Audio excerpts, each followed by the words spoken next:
I am Basil Elton, keeper of the North Point light that my father and grandfather kept before me.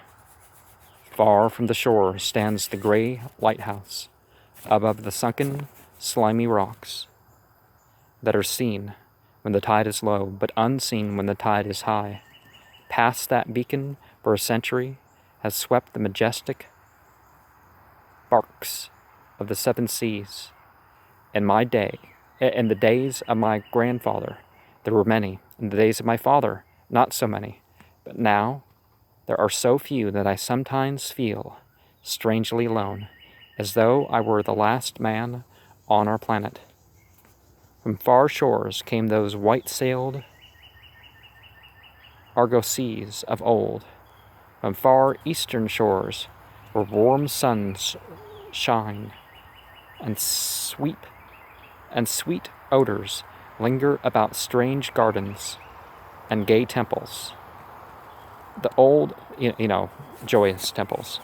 The old captains of the sea came often to my grandfather and told him of these things, which in turn he told to my father.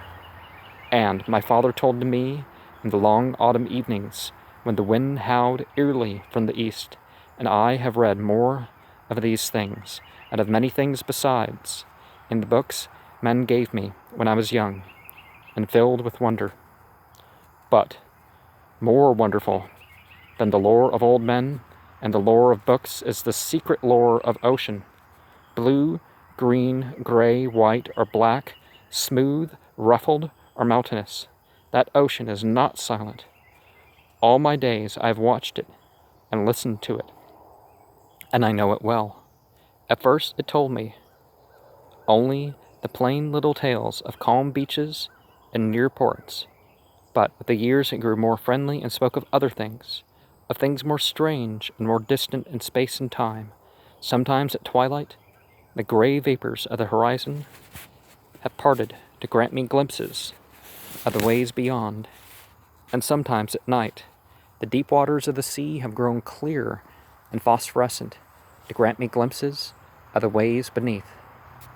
And these glimpses have been as often of the ways that were and the ways that might be, as of the ways that are, for ocean is more ancient than the mountains, and freighted with the memories and the dreams of time.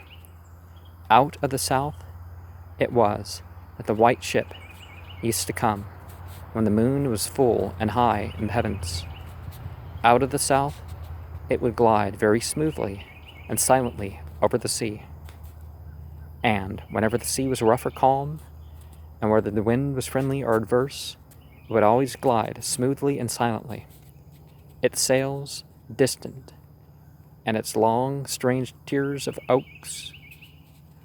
oars, moving rhythmically. One night I espied upon a deck a man, bearded and robed, and he seemed to beckon me to embark for far unknown shores. Many times afterward I saw him under the full moon, and never did he beckon me. Very brightly did the moon shine on the night I answered the call, and I walked out over the waters to the white ship on a bridge of moonbeams. The man who had beckoned me now spoke a welcome to me in a soft language I seemed to know well, and the hours were filled with soft songs of oarsmen as we glided away into a mysterious south, golden with the glow of that full, mellow moon. And when the day dawned rosy and effulgent, I beheld the green shore of far lands, bright and beautiful, and to me unknown. Up from the sea rose lordly terraces of verdure, tree-studded, and showing here and there the gleaming white roofs and colonnades of strange temples. As we drew near the green shore, the bearded man told me of that land, the land of Zar, where dwelt all the dreams and thoughts of beauty that come to man once, and then they are forgotten.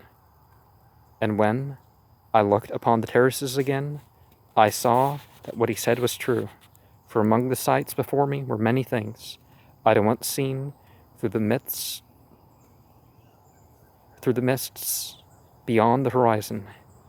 In the phosphorescent depths of the ocean, there were too were forms and fantasies more splendid than any I had ever known, the visions of young poets who died in want before the world could learn of what they had seen and dreamed.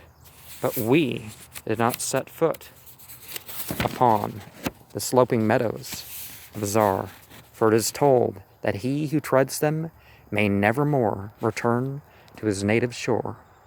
As the white ship sailed silently away from the templed terraces of Zar, we beheld on the distant horizon ahead the spires of a mighty city, and the bearded man said to me, "This is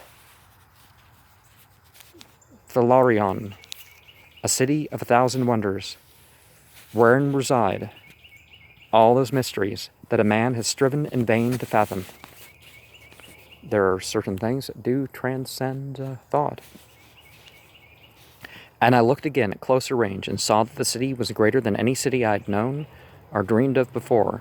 Into the sky the spires of its temples reached, so that no man might reach their peaks, and far back beyond the horizon stretched the grim gray walls over which one might spy only a few roofs, weird and ominous, yet adorned with rich friezes and alluring sculptures. I yearned mightily to enter this fascinating yet repellent city, and besought the bearded man to land me at the shore pier by the huge carven gate, Akariel, but he gently denied my wish, saying, "Into Thalarion, the city of 1,000 wonders, may have passed, but none return."